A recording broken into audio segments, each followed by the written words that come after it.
Doctor صاحب ہمارے پاس جو بھی گیسٹ آتے ہیں ہم تھوڑا سا ان کے سفر سے ہی شروع کرتے ہیں، تو آپ کے بھی ہم سفر سے ہی آغاز کرنا چاہیں گے کہ کس طریقے سے آپ، اگر ہم دار ارقم کی بات کریں تو کب یہ خیال آیا، کیسے خیال آیا، اور پھر تھوڑی سی اس کی مزید ڈیٹیل میں جائیں گے انشاءاللہ۔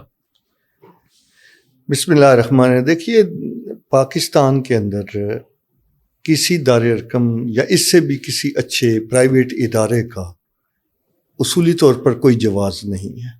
ٹھیک ہے، آئین کے لحاظ سے یہ ریاست کی ذمہ داری ہے، ٹھیک ہے، اور بدقسمتی سے پچھلے 50-70 سالوں میں تعلیم ریاست کی طرف سے پہلی، دوسری، شاید 10ویں ترجیح بھی نہیں ہے۔ بالکل ایسا ہی۔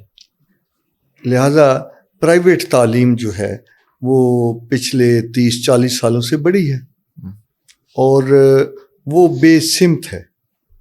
ہم کچھ دوست یہ سوچتے تھے کہ ہمارے پاکستان کے مسلمان بچوں کا یہ حق ہے کہ وہ جدید ترین تعلیم حاصل کریں، کمپیٹ کر سکیں یورپ، امریکہ، ہر معاشرے کے بچوں کو، لیکن ان کا اخلاق، ان کی شخصیت وہ جدید نہ ہو، ان کی تربیت جدید نہ ہو، تربیت پرانی ہو، بالکل وہی مدینے والی، ٹھیک ہے، لیکن تعلیم جدید تر ہو۔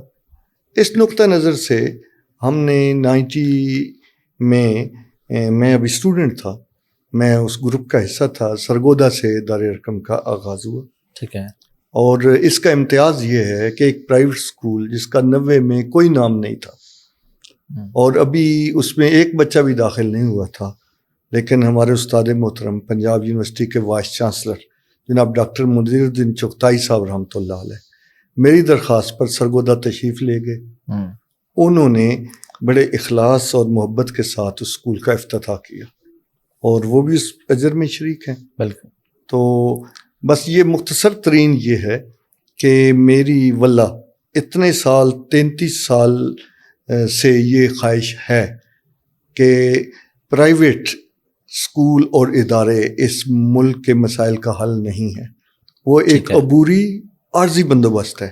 تعلیم ہر بچے کا حق ہے، اور دار ارقم اس وقت کوئی 800 کے لگ بھگ برانچز ہیں پاکستان کے ہر حصے میں، لیکن یہ آٹے میں نمک بھی نہیں ہے، جہاں 2.5 کروڑ بچہ اسکولوں سے باہر ہے، اور جو اسکولوں کے اندر ہے ان کی بھی کوئی سمت نہیں ہے۔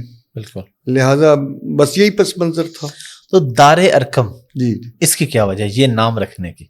ہاں، یہ ہمارے لیے بڑی خوشی اور اعزاز کی بات ہوتی ہے جب بھی ہم بتاتے ہیں جی کہ حضور علیہ السلام نے اپنے نئے مسلمانوں کی، جب مسلمانوں کی تعداد بہت کم تھی، اپنے ایک صحابی کے گھر کو ان کی تربیت، تعلیم اور تزکیے کے لیے مرکز بنایا۔ ان صحابی کا نام ارقم تھا، اور اس جگہ کو دار ارقم کہا گیا۔ ٹھیک ہے۔ آج ہم یہ کہہ سکتے ہیں کہ یہ 160 کروڑ مسلمان جو دنیا بھر میں پھیلے ہوئے ہیں، یہ فیض ہے اس دار ارقم کا جو حضور علیہ السلام نے ڈیولپ کیا، اور وہاں سے ایسی شخصیات نکلی، تو نسبت تو ہماری اسی طرف ہے۔ ٹھیک ہے، اللہ کرے کہ ہم کوئی اچھا کام بھی کر پائیں۔ آمین۔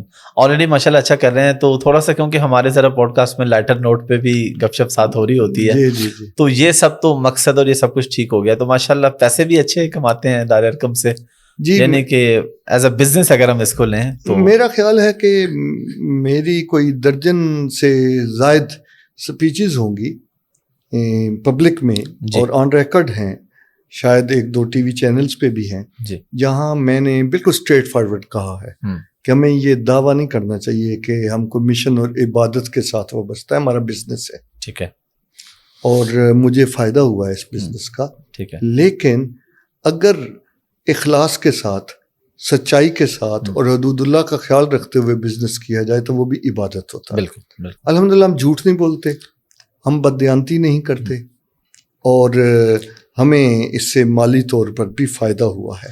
ٹھیک ہے، اور بعض اوقات تقریروں میں، اشتہارات میں بندے بہت سارے دعوے کرتے ہیں، ہم بھی کرتے ہیں، ٹھیک ہے، اور اس بات کو چھپایا جاتا ہے کہ نہیں جی نہیں، ہم تو خدمت کر رہے ہیں۔ جی جی، تو وہ خدمت بالکل کر رہے ہیں، لیکن اگر اس میں بزنس کا اسپیکٹ نہ ہو تو ہم ان اداروں کو آگے نہ بڑھائیں۔ بالکل بالکل۔ آپ کے ہاں ایوریج فیس وغیرہ کیا ہوتی ہے, اور اگر کوئی بچے نہیں افورڈ کر سکتے ان کے لیے بھی آپ کا کوئی کوٹا ہے, کوئی یتیم ہے یا کوئی؟ یہ تو آپ نے مجھے بڑی مدد دی ہے پوچھ کے.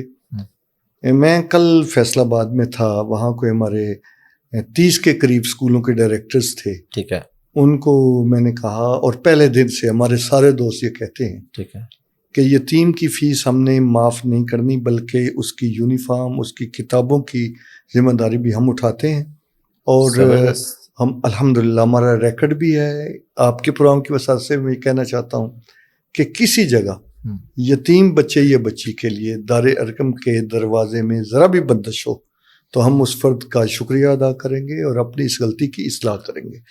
یتیم کے لیے تو ہم یہ سمجھتے ہیں کہ وہ تو مہمان خصوصی ہے ہمارے اسکول کا, ٹھیک ہے, اس کے طرفدار اللہ اس کا رسول ہے. بے شک. جہاں تک نیڈی اور مستحق بچوں کا تعلق ہے, ان کا ایک کوٹا ہوتا ہے. ٹھیک ہے. اور وہ کوٹا صرف غربت کی بنیاد پر نہیں ہوتا.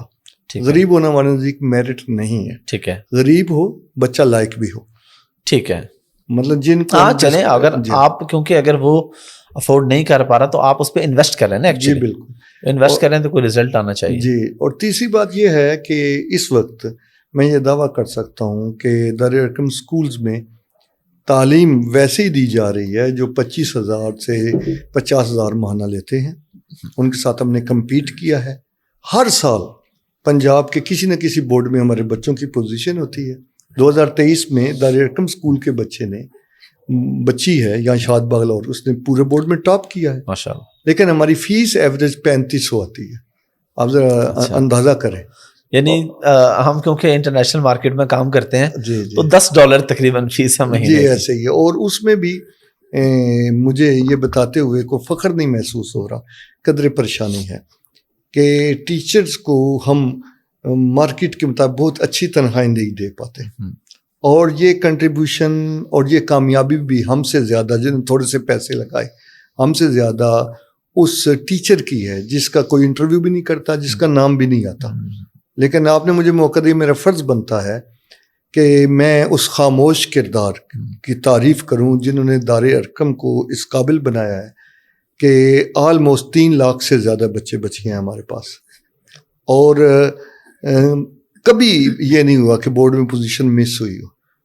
ماشاءاللہ. پچھلے سال ہماری 3rd تھی ماشاءاللہ. اور اگر ادھر نہیں آتی تو فیصل آباد میں آ جاتی ہے, وہاں سرگودا میں آ جاتی ہے, کسی شہر میں. اس دفعہ بھی 2 بورڈز میں پوزیشن ماشاءاللہ.